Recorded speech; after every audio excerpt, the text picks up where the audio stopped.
The story takes place in a bank in the United States, where a group of robbers suddenly bursts in. They spread out, put on stockings over their faces, and start firing wildly into the air. The criminals quickly take control of everyone inside, knocking down a security guard who tries to resist. Forcing the bank manager to disable the security system, they seal off the building's entrance. However, at that moment, an employee secretly triggers the alarm, enraging the robbers, who immediately shoot him dead. Within minutes, the police arrive at the scene. Seeing this, the gang's leader, John, calls the authorities and demands to negotiate with a former police chief. Otherwise, he will start executing hostages. The person he refers to is none other than Jason, who was dismissed from the force after accidentally killing a hostage during a case. For the safety of those inside the bank, the current police chief personally seeks Jason out and reinstates him, though he insists that White accompany him. Jason knows that White may officially be his assistant, but is actually there to keep an eye on him on the chief's orders. However, he says nothing and rushes to the crime scene, where he gets on a call with John. The criminal, using a voice changer, not only admits to killing the employee, but also starts talking to Jason about the chaos theory. Chaos has some order to it. Hey, wait, Lorenz. Don't worry, I don't have any plans until sunrise tomorrow. After speaking, John hangs up, but Jason has already realized that John is highly familiar with police procedures.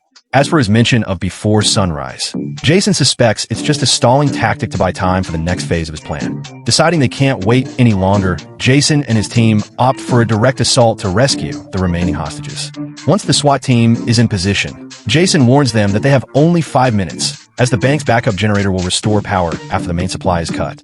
Just as he is about to give the order to shut down the electricity, John seems to anticipate their move and has his men hang the hostages in front of the bank's windows. Shocked, Jason and White immediately order the SWAT team to retreat. However, the SWAT commander, eager to prove himself, disobeys orders and attempts a forced entry. The moment he reaches the entrance, an explosion sends him flying. Panic erupts inside the bank, and the terrified hostages flee, blending into the crowd outside. By the time Jason and his team make it inside, all that remains is a pile of rubble. John has already escaped by slipping away with the fleeing crowd. Jason immediately orders his colleagues to check the surveillance footage, but the police chief, seeing the disastrous outcome, decides to put all the blame on Jason. Jason isn't surprised by this at all. He knows that the chief and the higher-ups always need a scapegoat whenever things go wrong. Meanwhile, White listens to the conversation between Jason and John once again and seems to notice something. Without hesitation, he tracks down Jason, wanting to discuss John's mention of chaos theory. However, Jason appears impatient and uninterested in hearing a rookie ramble on. Without a second thought, he tosses some cash on the table to cover his meal and walks away without looking back. White, clearly frustrated, not only pays for his own meal, but also attempts to return Jason's money.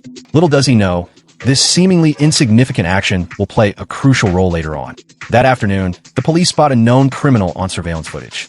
Jason's colleagues have arrested him multiple times before, so they are familiar with his background. The team quickly moves in to apprehend him, but the moment they knock on the door, Jason senses something is off.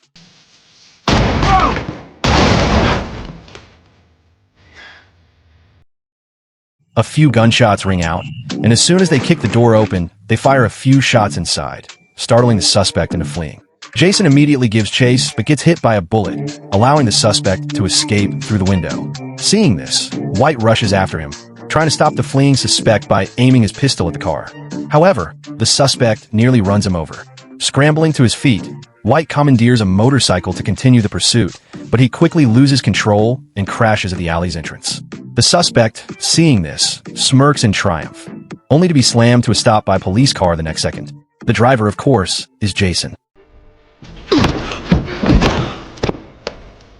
Wasting no time, Jason knocks the suspect down, venting his frustration from getting shot. Then, he glances at White, silently making it clear who the real expert at catching criminals is. The injured suspect is taken to the hospital for treatment, and the police search his home. There, they uncover a stash of cash, not from the bank heist, but dirty money from the Treasury Department. The bills are marked with a distinct chemical scent, a security measure used by the police evidence room to prevent tampering. Realizing the implications, Jason rushes to the evidence room and discovers that someone has checked out the stolen funds. The logbook shows that the person who took them was none other than the SWAT commander. Jason and his team quickly head to the commander's home, only to find that he has already taken his own life. Scattered around the house are blueprints of the bank's interior, leading everyone to believe he killed himself out of guilt. At that moment, the phone rings. It's John. Detective Connors. I'm starting to connect the dots. Vengeance will be mine, detective. Then come and get me, you piece of shit. John abruptly ended the call, leaving White utterly confused. How did John know Jason was here? White suspected that the captain, blinded by greed, had colluded with John to rob the bank. However, he later discovered that he had been deceived and, overwhelmed with guilt, took his own life. Jason was very pleased to hear this, but at that moment, the chief received a message stating that John and his crew hadn't taken any money from the bank, neither the cash nor anything from the vault. This left White dumbfounded. Why would robbers go through so much trouble only to take nothing? It was absurd. Determined to get to the bottom of this, he returned to the bank to investigate further. After reviewing the surveillance footage multiple times, he noticed that the robbers had moved a camera, creating a blind spot. The tech team immediately examined the computer located in that blind spot and found multiple fingerprints on the keyboard. A fingerprint match quickly led the police to a hacker. Jason and White immediately set out to find the hacker. But as soon as they reached the doorstep, they heard gunshots. Rushing inside, they searched the premises and discovered that the hacker had already been killed. Reviewing the home security footage, Jason spotted John hiding in the shadows, aiming at White.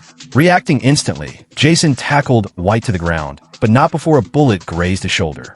John fired a few more shots before making a quick escape. By the time Jason and White chased after him, John had already fled the scene in a car, leaving White, who had been shot, seething with rage. Fortunately, one of the captured criminals had regained consciousness. Still furious, White wasted no time interrogating him, causing the suspect to glance nervously at Jason. As White injected him with a special substance, fear took over, and the suspect finally revealed the identities of his accomplices. The police investigation uncovered that John was the older brother of a suspect known as X from a previous hostage case. John's motive for revenge became clear. Jason had not only accidentally killed a hostage, but had also shot and killed X, who was holding the hostages. As an older brother, John was determined to avenge his sibling. The group had arranged to meet that night, and as soon as Jason and his team learned about it, they rushed to the location. Their plan was to ambush the criminals the moment they gathered. However, a police officer's faulty radio suddenly emitted noise, alerting the criminals. Panicked, they immediately opened fire on the police before retreating into the building. Jason and his team split up the search, managing to take down 2 of the suspects. Suddenly, a female officer spotted a time bomb and urgently called for everyone to evacuate. However, Jason, locked in a fight with one of the criminals, missed the chance to escape.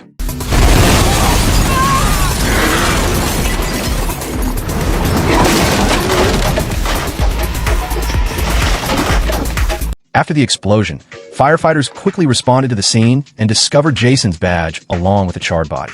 White was deeply frustrated by the situation. Fortunately, the tech team had successfully hacked into the bank system, finally uncovering the true reason why the criminals hadn't taken any cash. We just witnessed the largest bank heist in history. About $1 billion. It turned out that the criminals had implanted a virus into the bank system.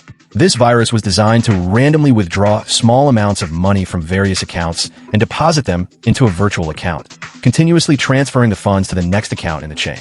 Each transfer was deliberately kept under $10, an amount so small that banks wouldn't flag it as suspicious.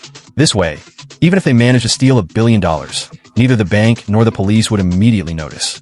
As for where the money would ultimately end up, the police had no way of tracking it for now. Hearing this, White felt a massive headache coming on. He had no idea what to do next. As he was driving home, his phone suddenly rang. It was John calling. My compliments on a fine dinner. You're a murderer. A cop killer at that. I didn't kill anyone who didn't deserve it. Keller was insignificant, and Connors, he deserved to see. After speaking, John abruptly ended the call, but White sensed something suspicious in his words. Without wasting time, he immediately summoned the evidence room guard. Previously, they had discovered that the SWAT captain was colluding with John, but during the call, John had casually dismissed the captain as unimportant. This inconsistency raised White's suspicions. He then retrieved the captain's past reports and compared the signatures with those on the evidence registration forms. To his surprise, they didn't match at all. Instead, the handwriting on the registration forms closely resembled the guard's signature from his own reports. This led White to a shocking conclusion. The guard had forged the captain's signature, not only framing him, but also funneling the stolen money to John, enabling him to gather his accomplices and execute the heist. My conscience is clean. He's been 2 steps ahead of Connors and me all day. Of course he has. Who knows Connors better than him? Upon hearing this, White was left in deep confusion. Seeing how persistent he was, the guard finally confessed the truth. It turned out that John was not the older brother of the criminal ex. He had once been Jason's assistant, and the two had participated in the hostage situation together. When they saw the criminal holding the hostage, John became extremely anxious about hostage safety and, in his panic, opened fire. However, he accidentally shot and killed a hostage, which left John overwhelmed with guilt. Just then, Jason saw the criminal about to shoot and took immediate action, killing the criminal.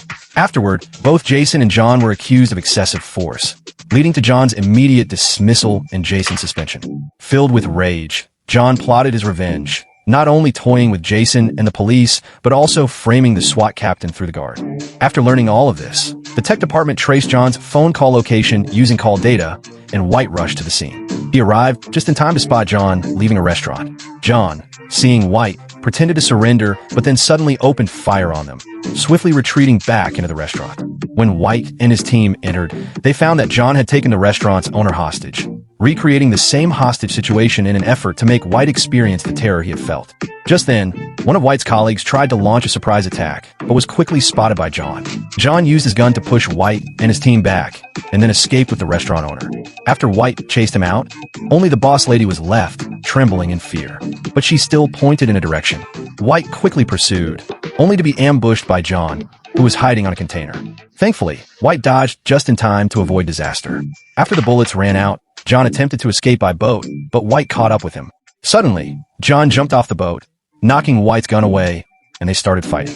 White was quickly overpowered, but he seized the opportunity to grab a handgun and shot John dead, avenging the late Jason. Later, White went to a cafe and ordered coffee. When paying the bill, he accidentally pulled out the money Jason had previously paid.